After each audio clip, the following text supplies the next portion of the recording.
Hello, hello, schön, dich zu আপনাকে দেখে sehen. ভালো লাগছে। আমি Ich bin আসলে nicht আসল wirklich নই, echt, কিন্তু aber আপনি das সম্ভবত wusstest du তা জানেন। vermutlich schon. তবে আমার মতো সম্ভবত আরও অনেকে এখন আছে, কারণ চ্যাট জিপিটি কৃত্রিম বুদ্ধিমত্তা নিয়ে এখন আলোচনা হচ্ছে। Auch ich wurde von আমিও einer কম্পিউটার সফটওয়্যার দিয়ে তৈরি। erschaffen. Bin ich আমাকে কি এটা deswegen বুদ্ধিমান schon বানাচ্ছে? intelligent? চ্যাট জিপিটি এরকম ভার্চুয়াল চরিত্র তৈরি সহজ করেছে, তবে এর ফলে পড়াশোনায় নাটকীয় পরিবর্তন আসেনি, অন্তত হামবুর্গের এই উচ্চ বিদ্যালয়ের শিক্ষার্থীদের জন্য তো নয়ই। আমি এটি গবেষণার কাজে ব্যবহার করি, একটি বিষয় সম্পর্কে বোঝার চেষ্টা করি, আর এভাবে আমি একটি কাজ ভালোভাবে শেষ করার জন্য প্রস্তুতি নিই। আমি গবেষণার কাজে গুগলের বদলে চ্যাট জিপিটি ব্যবহার করি কোনো একটি বিষয় বুঝতে।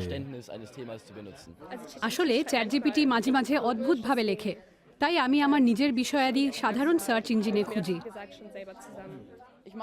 আমি আমার কাজের দায় নিতে চাই, আমি এটিকে আমার নিয়ন্ত্রণে রাখতে চাই, ফলে এটি আমার জন্য প্রাসঙ্গিক নয়।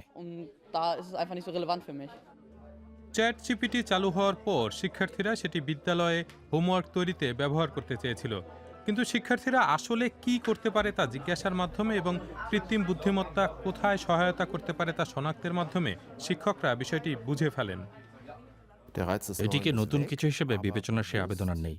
কৃত্রিম বুদ্ধিমত্তাকে কাজের অংশ হিসেবে বোধগম্যভাবে ব্যবহার করতে শিক্ষার্থীদের শেখাতে হবে।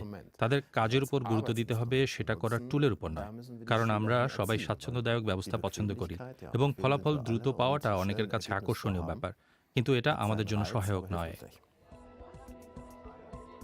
একটি বিষয় সম্পর্কে দ্রুত সামগ্রিক ধারণা পেতে নতুন রন্ধন প্রণালী কিংবা রূপকথার গল্পের আবদার, টেক্সট টুলটি মোটামুটি সব চাহিদারই জবাব দেয়, কিন্তু এটা কি বুদ্ধিমত্তা? এই প্রশ্নটা আমাদেরকে ভাবায়।